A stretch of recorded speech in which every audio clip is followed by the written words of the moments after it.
Olá, bem-vindos a este canal, bem-vindos a esta aula em que nós vamos começar a ver o conceito de derivadas. Antes de mais nada, é muito conveniente fazermos aqui uma pequena revisão sobre equação de uma reta no plano.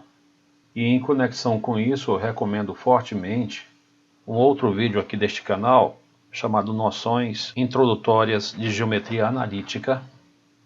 Um vídeo que eu recomendo tanto para os alunos de álgebra linear quanto para os alunos de cálculo, que fala sobre os conceitos que eu vou falar agora de uma maneira mais detalhada.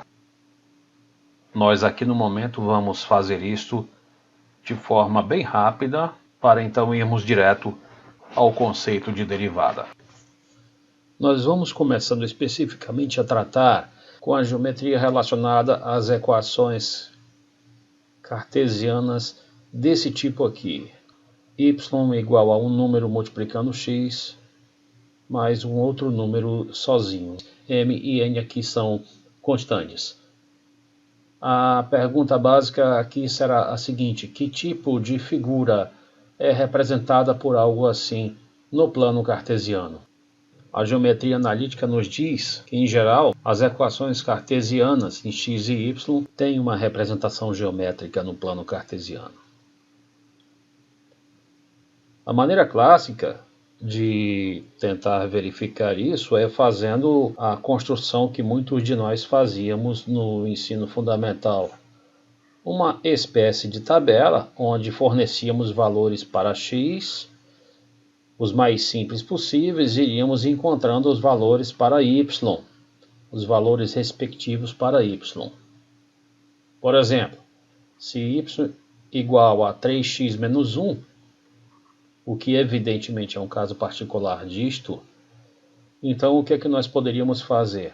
Com uma tabela como esta, nós poderíamos aqui fornecer valores para x e encontrar os respectivos valores para y. Então, se o x for igual a 0, aqui o y será menos 1, quando então nós teremos o ponto de coordenadas 0 e menos 1. Se o x for 1, o y vai ser 3 vezes 1, 3 menos 1, 2. Então nós teremos o ponto de coordenadas 1 e 2. E se o x for menos 1, nós teremos menos 3 com menos 1, menos 4. O que nos daria o ponto de coordenadas menos 1, menos 4. Continuaríamos, caso quiséssemos, marcaríamos esses pontos em um plano cartesiano e ligaríamos estes pontos. E teríamos aí uma coisa próxima da figura representada por esta equação. Quanto mais perfeito o nosso desenho e quanto mais pontos colocarmos, mais próximo da realidade estaremos. No entanto, nós aqui vamos fazer um estudo mais sistemático disso. Vamos escolher um valor qualquer para o x, que nós vamos chamar de x0, e fixá-lo. Suponhamos que ele esteja situado aqui, esse x0. O valor respectivo para o y, caso aplicássemos esse x0 nesta equação, seria evidentemente m x0 mais n. Esse aqui seria aquilo que nós chamaríamos, por simplicidade, de y0. Então esse ponto aqui fixo é um ponto desta figura, cuja forma nós ainda desconhecemos. Vou chamar esse ponto de P0. Agora eu vou pegar um ponto, digamos P de coordenadas x1, y1, e quero que este ponto siga também esta lei. Em outras palavras, eu estou exigindo aqui que a ordenada desse ponto se comporte desta forma. Tem que ser m vezes a abscissa mais n.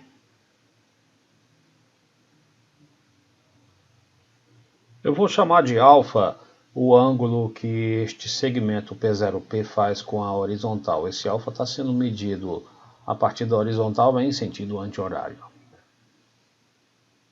Eu vou tomar aqui mais um ponto Q, de coordenadas x2 e y2, Ponto este que eu também quero que obedeça estas condições, que obedeça esta lei, y igual a mx mais n. O que eu quero então dizer com isso? Que as coordenadas do ponto Q satisfazem essa lei. O y do ponto Q tem que ser igual a m vezes o x do ponto Q mais n. E eu vou chamar de beta o ângulo que este segmento P0Q faz com a horizontal. Nós vamos agora calcular a tangente desse ângulo alfa, para de alguma forma termos uma medida desse ângulo. De que forma nós podemos fazer isso? Vejam, por intermédio de prolongamentos, nós acabamos construindo um triângulo retângulo. E num triângulo retângulo, fica fácil obtermos a tangente de um de seus ângulos agudos. Neste caso, a tangente do alfa, que é o quociente entre o cateto oposto a esse ângulo e o cateto adjacente a ele. Quem é o cateto oposto a esse ângulo alfa neste triângulo retângulo aqui? Este aqui. E a medida desse cateto fica simples, vejam, é a ordenada do ponto P menos esse tamanho, que é precisamente a ordenada do ponto P0. Ou seja, y1, que é esse tamanho, menos y0, né? Então, o que é que nós vamos obter aqui? Isso aqui vai ser y1 menos y0. Esse é o cateto oposto ao ângulo alfa nesse triângulo. E o cateto adjacente está bem explícito, né? O cateto adjacente ao alfa é esse daqui, que evidentemente tem a mesma medida que isso. Quem é esta medida aqui? Esta medida aqui é simplesmente x1 menos x0, correto? Isso aqui é x1 menos x0. Então a tangente do ângulo alfa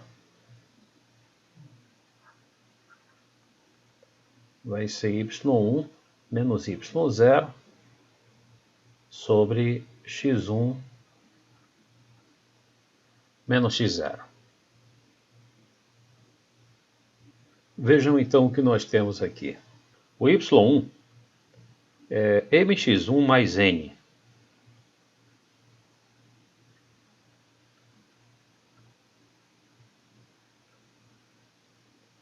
O y0 é mx0 mais n.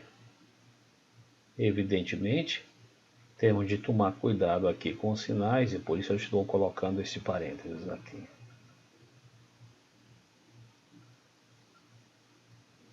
É claro que se o x1 fosse igual ao x0, nós teríamos zero em denominador, que não existiria. Eu estou colocando aqui, portanto, a suposição de que o x1 já é diferente do x0. Então isso aqui vai ser o seguinte. Lembre-se que nós estamos aqui fazendo o cálculo da tangente deste ângulo alfa. Aqui em cima vocês vão reparar que esse n aqui, menos n, se cancelam mutuamente. Então nós vamos ter aqui em cima apenas mx1 menos mx0 sobre x1 menos x0. Ou seja, m que multiplica x1 menos x0 sobre x1 menos x0, que é m, né? Então, a tangente do ângulo alfa, aí neste caso, o ângulo que este segmento P0P faz com a horizontal, é m. Vamos calcular agora a tangente do ângulo beta, o ângulo que o segmento P0Q faz com a horizontal. Vejam que nós temos aí a formação de outro triângulo retângulo, neste caso agora de hipotenusa P0Q, e de maneira inteiramente análoga à anterior, nós vamos calcular a tangente desse ângulo beta que está aí.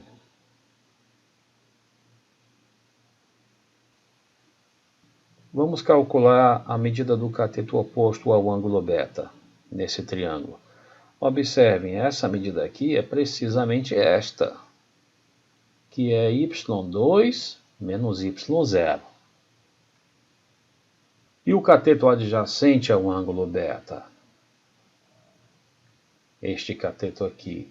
Qual é a medida dele? É esta medida aqui embaixo, essa mesma, que é x2 menos x0. Né? Isso aqui seria x2 menos x0. Fica fácil nós trabalharmos com isso também. Veja, uma tangente do ângulo beta então seria o seguinte. Quem é y2? y2 nós sabemos quem é. mx2 mais n. Então vamos colocar aqui mx2 mais n.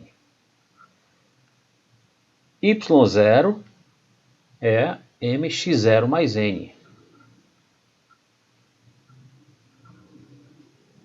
E aqui embaixo era o x2 menos x0. Vamos prosseguir agora, trabalhando de maneira análoga àquilo que fizemos anteriormente.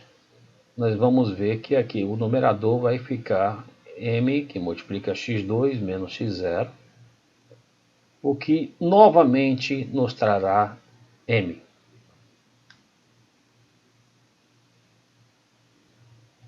O que significa isso? Significa o seguinte, vejam, a tangente do ângulo alfa é m.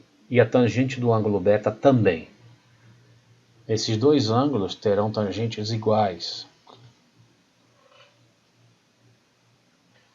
Então nós temos algumas possibilidades. Uma delas é que esses ângulos sejam o mesmo.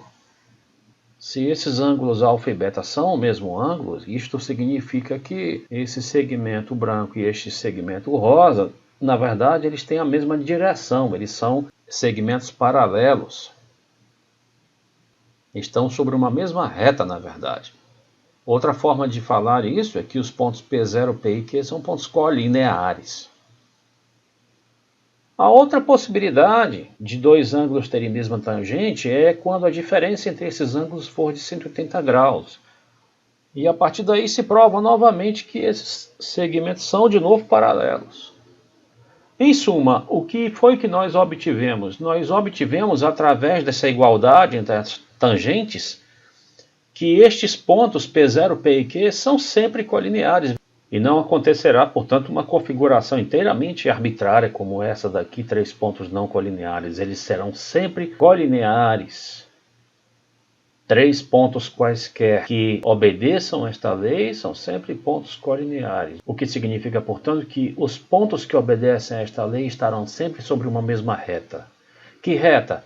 A reta que passa por este ponto P0 e faz com o eixo horizontal ou com qualquer horizontal um ângulo cuja tangente tem este valor m.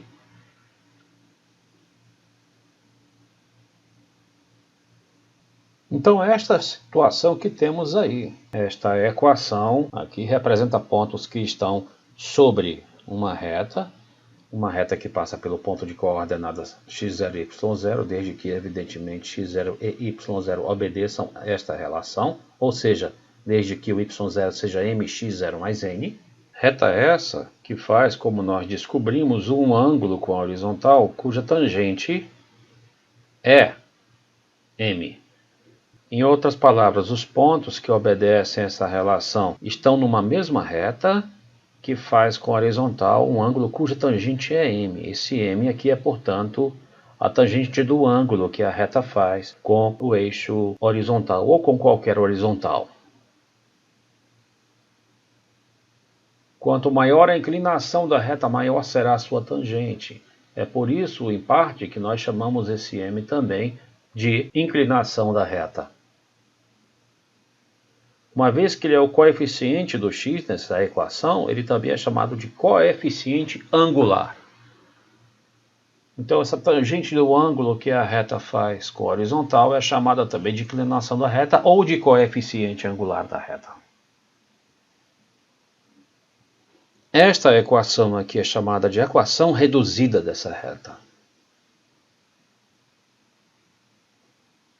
Vamos pegar um ponto P qualquer, que tem a liberdade de passear à vontade ao longo desta reta, ou seja, ele é variável, ao contrário desse ponto P0, porém variável seguindo uma regra seguindo uma lei que será esta. Suas coordenadas x e y, portanto, obedecem a esta relação. Em outras palavras, y terá de ser igual a mx mais n, qualquer que seja o x deste ponto. Muito bem. Nós sabemos já quem é a tangente deste ângulo θ, que é m. O cálculo de m, nós sabemos obter também cateto oposto ao ângulo θ sobre cateto adjacente ao ângulo θ. E a medida do cateto oposto ao ângulo θ é a medida y menos y0, que agora eu não vou me preocupar em substituir, vou deixar dessa forma. O cateto adjacente ao ângulo θ tem medida x menos x0. Lembre-se, aqui o x0 e o y0 são constantes, são fixos, e quem varia é o x e o y. Daqui nós obtemos que y menos y0 igual a m, que multiplica x menos x0.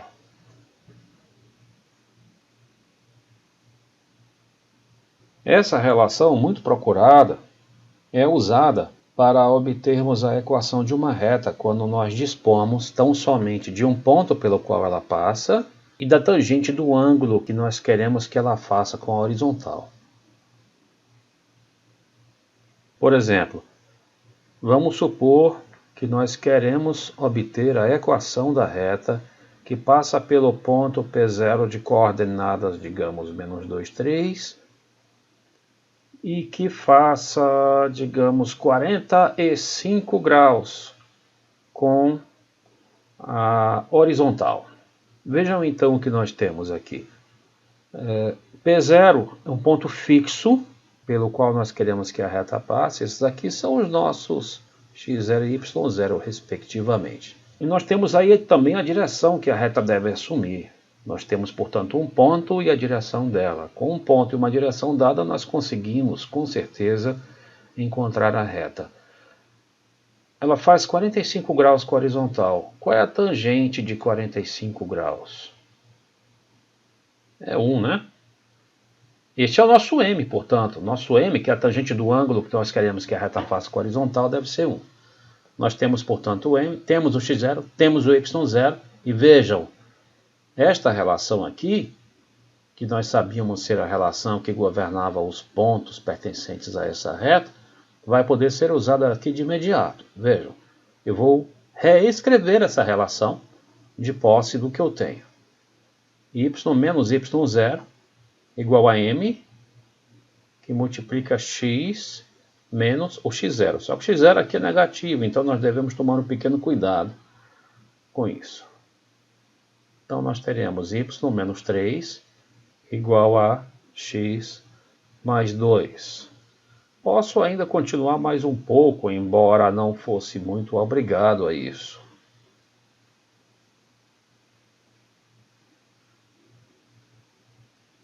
Y igual a x mais 5. Vejam que isto é algo que realmente se insere no contexto mx mais n. Aqui neste caso o m igual a 1 e o n igual a 5. O m, que é o coeficiente angular ou inclinação da reta, lembrem-se, é a tangente do ângulo que esta reta faz com a horizontal. Deveria ser 1, foi o que nós fizemos aqui, porque o ângulo que nós queríamos era 45 graus. Evidentemente, neste momento seria conveniente verificarmos se de fato este ponto pertence a esta reta. Basta substituirmos o x por menos 2, quando então obteremos y igual a 3 de fato. Então o ponto P0 realmente está aí. Essa é, portanto, a reta que passa pelo ponto menos 2 e 3 e tem a direção de 45 graus com a horizontal. Em suma, quando nós temos uma equação cartesiana desse tipo, nós então já sabemos que ela representa uma reta no plano cartesiano. Pelo menos os pontos que obedecem a essa relação estarão todos sobre uma mesma reta.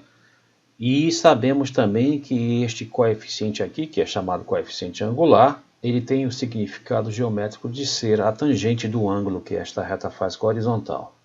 E qual seria o significado geométrico deste outro número aqui, deste n? Esse aqui é bem mais fácil.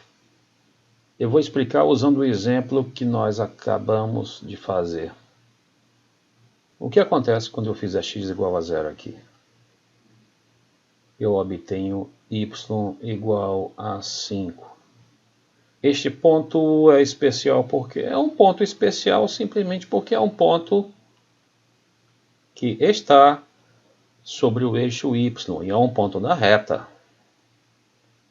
É um ponto da reta que está sobre o eixo y, ordenada 5. Nós podemos inclusive fazer um pequeno esquema da aparência desta reta aqui. É uma reta que faz 45 graus com a horizontal. E vejam, toca o eixo das ordenadas no ponto de ordenada 5. Vamos fazer isso de forma bem genérica. Vejam, na forma y igual a mx mais n, ao fazermos x igual a 0, ou seja, ao impormos que o ponto da reta esteja sobre o eixo y, porque o eixo y é caracterizado por ter abscissa 0, então nós encontraremos y igual a n. O ponto 0, n, pertence a essa reta. Em outras palavras, n é a altura segundo a qual a reta irá cruzar o eixo das ordenadas, ou eixo y. Esse número é chamado de coeficiente linear. Então esses dois números aqui, coeficiente angular e coeficiente linear, já têm seus papéis geométricos desvendados. Uma coisa importante, porém extremamente simples, é a seguinte: se no plano nós estivermos dispondo de um ponto e uma direção fixa, então basta copiar essa direção fixa aqui no ponto, que nós teremos bem definida uma reta que passa por esse ponto e tem essa direção fixa. Se no plano tivéssemos tão somente um ponto, nós não teríamos com esta pequena informação definida uma reta, porque por um ponto podem passar infinitas retas. Então, repetindo, se você, além de um ponto, dispõe da direção que você quer, você tem bem definida uma reta. Só que há outra forma também de você definir uma reta: dois pontos distintos. Não é verdade? Um ponto A e um ponto B. Quando você tem esses dois pontos aí, distintos, vocês têm uma única reta que passa por eles.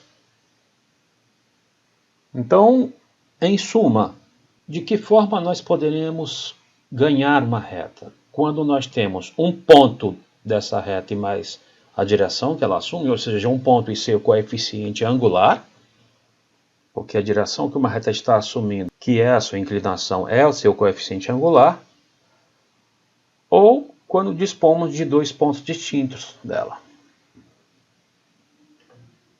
Vamos supor, por exemplo, que você se depare com o seguinte exercício. Nós temos dois pontos aqui, menos 1, 3, e o ponto B de coordenadas 2 e 5.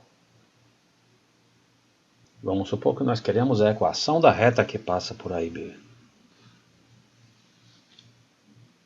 Veja, não foi fornecido aqui uma direção, foram fornecidos dois pontos.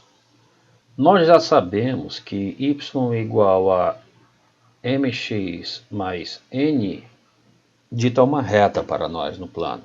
M e n são constantes, são números fixos, na verdade são aqueles que nós queremos achar, porque vejam bem, caso achemos m e n, teremos achado o que se pede, a equação da reta.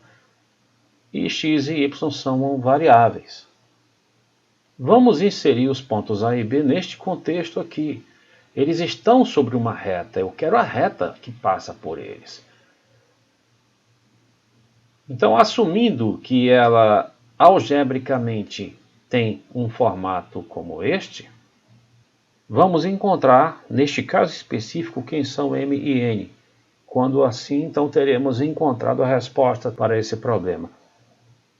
Uma vez que A é um ponto desta reta, então suas coordenadas evidentemente obedecem essa equação. O que significa que se o x for igual a menos 1, nesta equação o y deverá ser igual a 3. Então nós teremos 3 igual a menos 1 vezes m mais n. O ponto B também deve pertencer a essa reta. Então quando x for 2, o y será 5.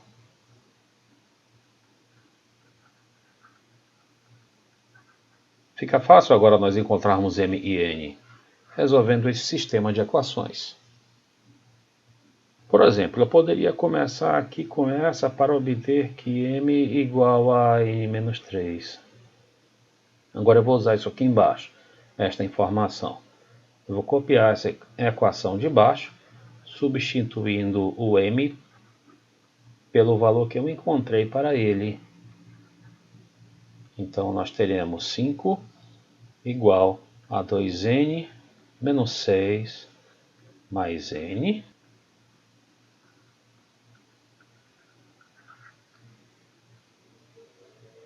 E, portanto, o n seria 11 terços.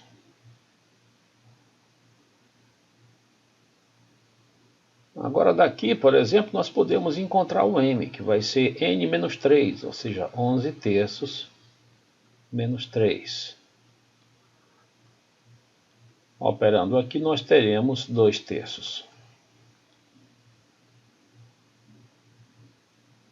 Tendo achado os valores de m e n, nós teremos achado tudo de que precisávamos. A equação da reta que era y igual a mx mais n é, portanto, y igual a 2 terços de x mais 11 terços. Poderíamos, por exemplo, verificar se o ponto A e o ponto B de fato estão nesta reta. De que forma? Verificando se suas coordenadas satisfazem essa relação. Isso é fácil você verificar. Vamos lembrar aqui as informações geométricas que nós temos. A tangente do ângulo que esta reta faz com a horizontal é 2 terços. E esta reta irá tocar ao eixo das ordenadas no ponto de ordenada 11 terços. Em suma, para construirmos a equação de uma reta no plano cartesiano, nós podemos fazer isso de duas formas. Uma delas, dispondo de um dos pontos pelos quais nós queremos que a reta passe e de sua inclinação, ou então dispondo de dois pontos desta reta, dois pontos distintos. Um ponto A e um ponto B.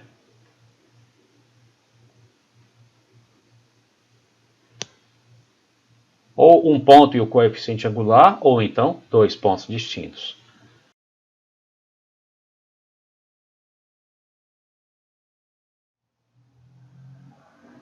Dentro do contexto em que nós queremos encontrar a equação de uma reta, dados dois pontos distintos dela, nós temos um caso muito particular que é mais simples de todos, que eu vou mostrar através de um exemplo aqui.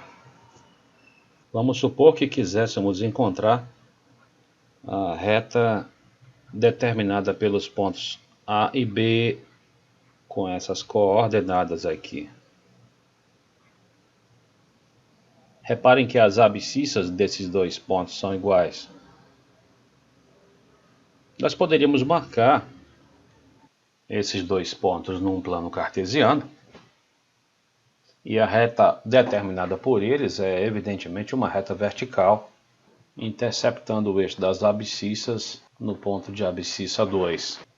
Qual seria a equação dessa reta? Qual seria a expressão algébrica que descreveria perfeitamente essa reta? É simplesmente x igual a 2. Essa é a equação dessa reta.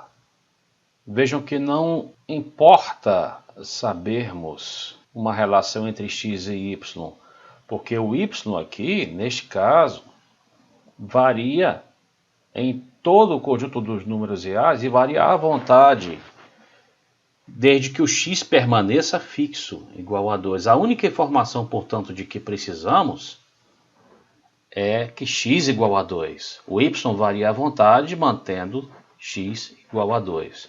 De maneira geral, x igual a k, onde k é constante, é a equação de uma reta vertical. Observem que o ângulo que ela faz com a horizontal é reto e, portanto, não está definida a tangente para este ângulo. Não existe tangente de 90 graus, ou π sobre 2.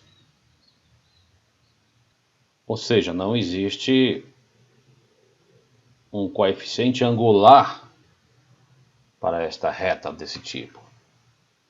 Não seria possível, então, escrevermos algo assim.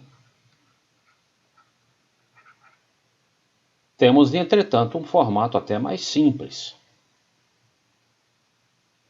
Mas eu informo desde já que esses dois formatos aqui, eles podem ser inseridos num só contexto.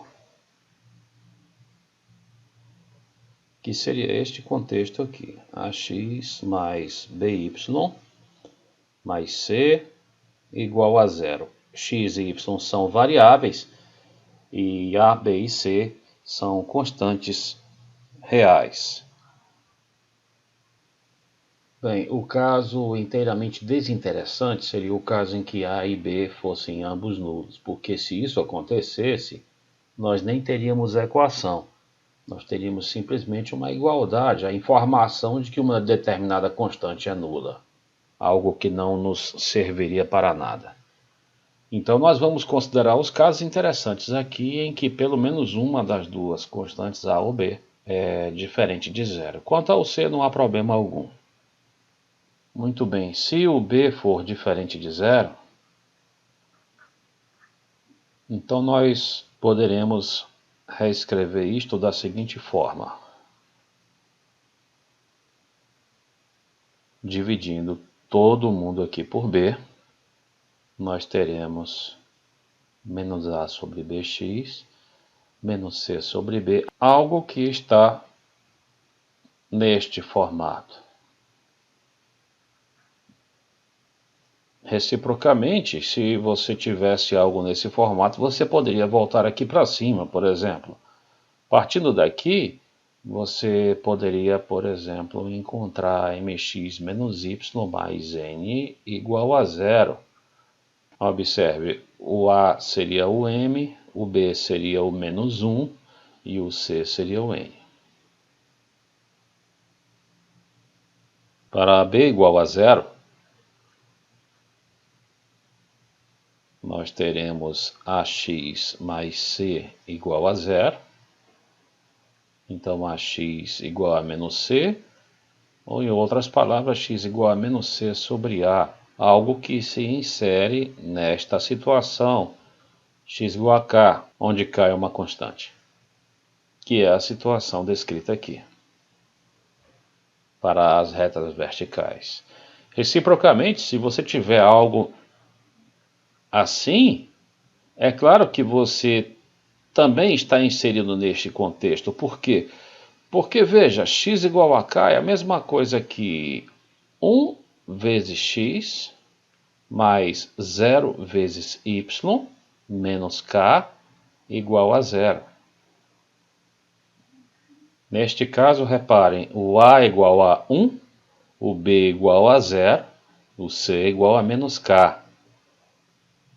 Dessa forma, tanto as equações reduzidas quanto esta equação especial, x igual a k, estão inseridas no contexto desta equação que nós chamamos de equação geral da reta.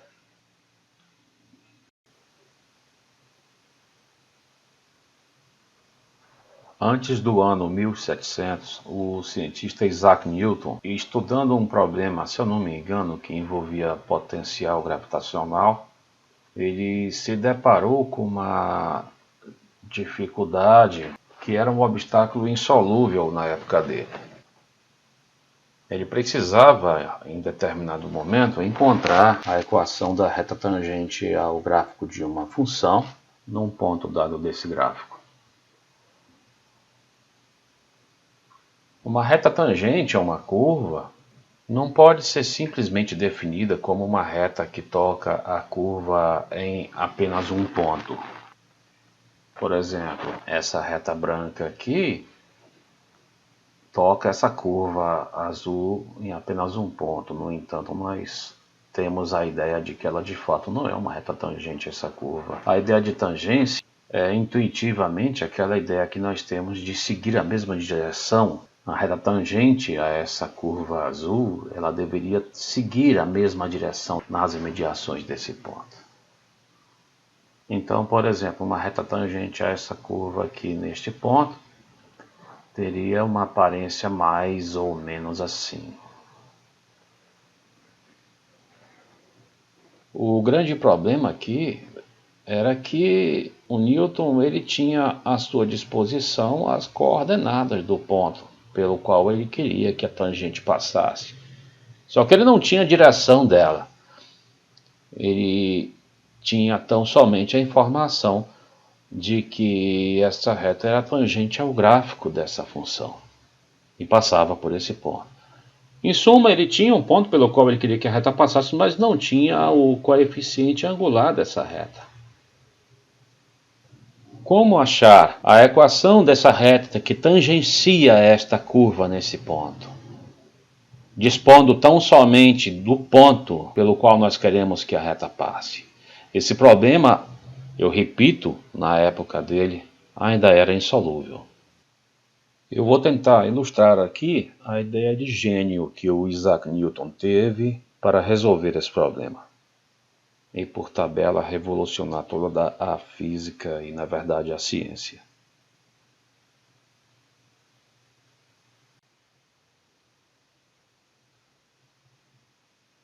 Resumindo, ele tinha, portanto, o gráfico de uma função e precisava, em um ponto deste gráfico, encontrar a equação da reta tangente a esse gráfico.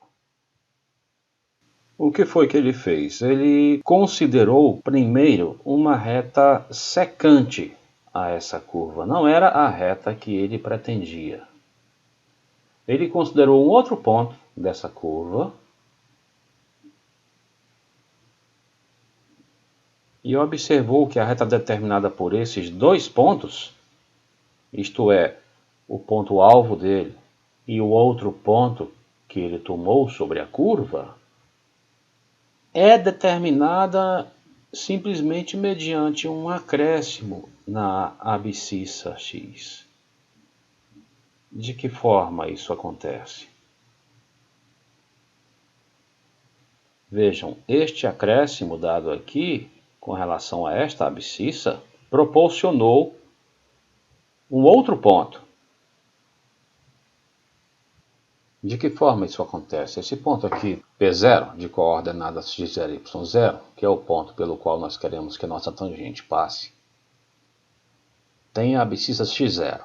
Se a esta abscissa fizermos um acréscimo, que eu vou chamar de h, evidentemente nós ganharemos uma outra abscissa x0 mais h. Esse acréscimo pode ser um acréscimo positivo ou negativo, pode ser para o outro lado também, não tem problema. Lembre-se que este aqui é o gráfico de uma função, que geralmente nós denotamos assim, y igual a f de x. Nesse caso particular, portanto, como P0 é um ponto pertencente a este gráfico, isto significa que se aqui é a abscissa x0, então esta ordenada y0 nada mais seria do que o f de x0. De maneira inteiramente análoga, para esta abscissa x0 mais h, nós teríamos a ordenada f de x0 mais h.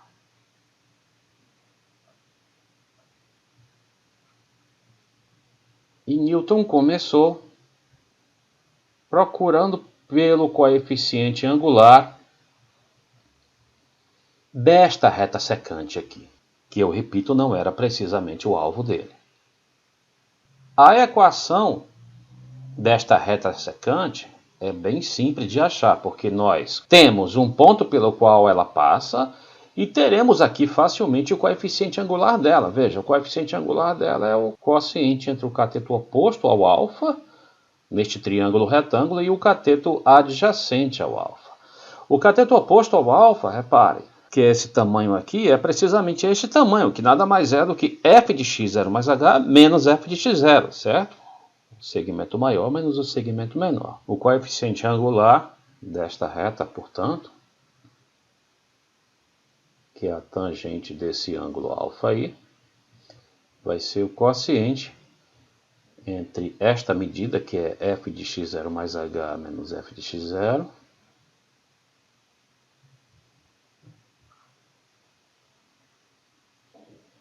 e a medida do cateto adjacente, que é x0 mais h menos x0, que nada mais é do que o próprio acréscimo h, né? Esse é, portanto, o coeficiente angular desta reta secante.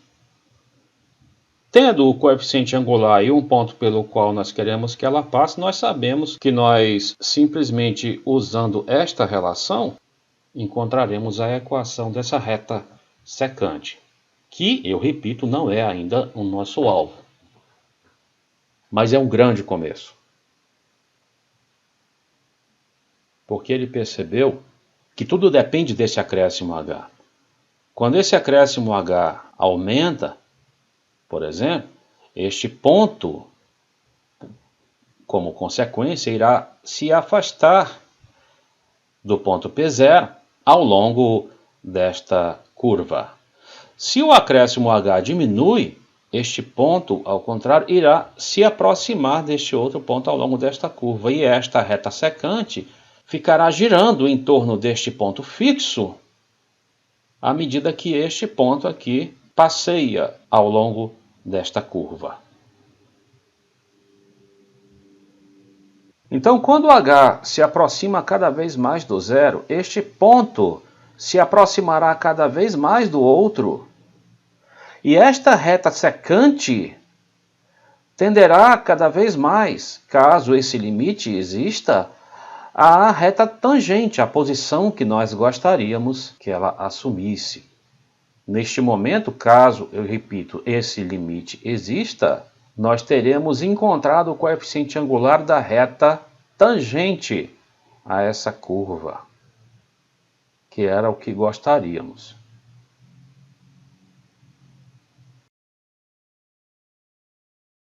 Vejamos então, vamos imaginar este acréscimo h aumentando ou diminuindo, o que como consequência fará com que este ponto aqui se mova.